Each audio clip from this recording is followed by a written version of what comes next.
Hi hello everyone. यहाँ पे हम समझेंगे कॉर्पोरेट सस्टेनेबल रिपोर्टिंग की।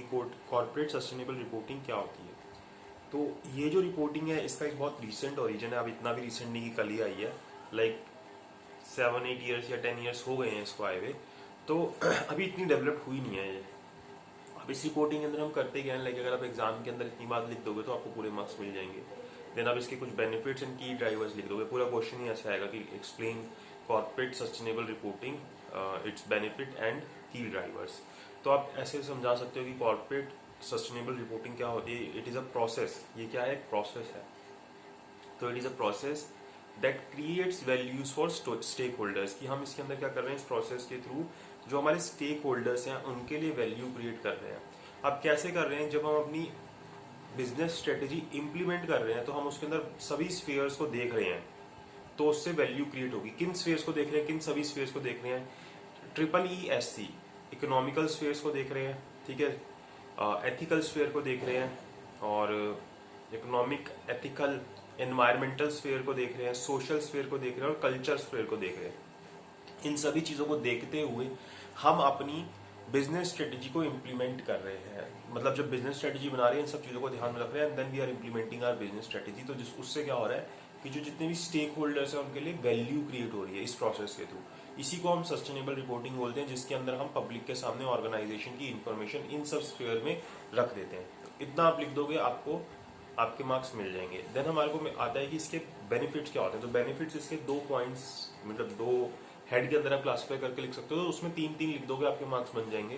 कि एक इंटरनल बेनिफिट्स होते हैं, एक्सटर्नल बेनिफिट्स होते हैं। इंटरनल बेनिफिट्स क्या होते हैं, जो विद इन ऑर्गेनाइजेशन हो रहे हैं, जैसे increase understanding of risk and opportunities. कि हमें रिस्क एंड अपॉर्चुनिटीज की अंडरस्टैंडिंग मिल जाती है, क्योंकि यहाँ पे हम क्या कर रहे हैं, इन सभी स्फीयर्स को समझ रहे हैं ना जितने हमने पढ़े। तो हमें अब अंडरस्टैंडिंग हो जाएगी अच्छे से, और ज्यादा अंडरस्टैंडिंग हो जाएगी रिस्क और अपॉर्चुनिटीज के बारे में, क्योंकि हम सभी स्फीयर्स में देख रहे हैं। देन हमारी नॉन फाइनेंशियल और फाइनेंशियल जो रिपोर्टिंग है वो दोनों आपस में एक साथ मिलकर अच्छे से काम करेगी, दोनों का इंटरलिंकिंग हो जाएगा। देन इसके बाद हमारी जो कॉस्ट है, कॉस्ट जो है वो रिड्यूस हो जाएगी, क्योंकि अब हम सस्टेनेबल रिपोर्टिंग कर रहे हैं तो उससे हमारी कॉस्ट रिड्यूस हो जाएगी। तो इस तरीके के आप 3 बेनिफिट लिख सकते हो, और भी हैं, अगर आप याद करना चाहते हो तो कर सकते हो। और एक्सटर्नल बेनिफिट के अंदर जो हमें बाहरी तौर पर बेनिफिट होंगे, जो बाहर दिखेंगे हमारे बेनिफिट, जैसे कि हमारे लिए जो नेगेटिव इन्वायरमेंट है सोसाइटी में वो खत्म हो जाएगा। कि नेगेटिव इन्वायरमेंट जो है वो डिक्रीज हो जाएगा, मिटिगेट हो जाएगा वो, ठीक है। क्योंकि नेगेटिव इन्वायरमेंट होता है किसी किसी ऑर्गेनाइजेशन के अगेंस्ट, की ऑर्गेनाइजेशन जो है सोसाइटी के अगेंस्ट काम करती है, ये चीज़ तो वो खत्म हो जाएंगी सारी। एंड देन आपकी जो इमेज है, रेप्यूटेशन है, वो बिल्ड होगी सोसाइटी में।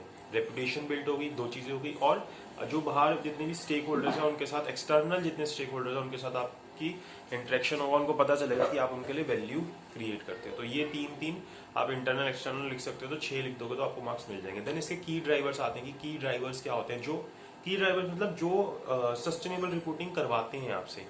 तो सबसे मेन कौन है, रेगुलेशंस, यानी कि गवर्नमेंट रेगुलेशंस बनाएगी तो आप सस्टेनेबल रिपोर्टिंग करोगे। इसके बाद जो इन्वेस्टर्स होते हैं वो कहते हैं कि इस तरीके की रिपोर्टिंग करो ताकि हम सही से इन्वेस्ट कर पाए। देन पीयर प्रेशर होता है कि बाकी कंपनीज कर रही है तो हम भी करेंगे। एनजीओ होती हैं वो फोर्स करती है, जो नॉन गवर्नमेंट ऑर्गेनाइजेशन होती है, जो सोशल कॉजेज के लिए काम कर रही होती है, कि आप भी करो। तो इस तरीके से और भी काफ़ी सारे की ड्राइवर्स होते हैं, जैसे कि इम्प्लॉयज़ होते हैं। इम्प्लॉयज़ कहते हैं कि आप ऐसा करो ताकि हमें पता चले कि हम सही ऑर्गेनाइजेशन में है या नहीं है। इन्वेस्टर्स हो गए, कंपनी खुद हो गई, पीयर प्रेशर हो गए, एम्प्लॉयज़ हो गए, एनजीओज हो गए। कस्टमर्स एंड रेगुलेशंस, कस्टमर्स होते हैं, कस्टमर जो सामान लेने वाले, जो मेनली जिनके लिए सब काम कर रहे हैं, तो वो कहते हैं कि सस्टेनेबल रिपोर्टिंग करो। तो ये सब जो है की ड्राइवर्स हैं जो कि सस्टेनेबल रिपोर्टिंग की तरफ लेके जाते हैं। तो हमारा क्या हो गया कि कॉर्पोरेट सस्टेनेबल रिपोर्टिंग क्या होती है, उसको मतलब हमें समझ आया। इसके बेनिफिट्स क्या होते हैं, internal and externals, and then इसके की ड्राइवर्स क्या होते हैं। देन हमारे सामने आता है GRI, ग्लोबल रिपोर्टिंग इनिशिएटिव। तो इसको हम अलग से समझ लेंगे।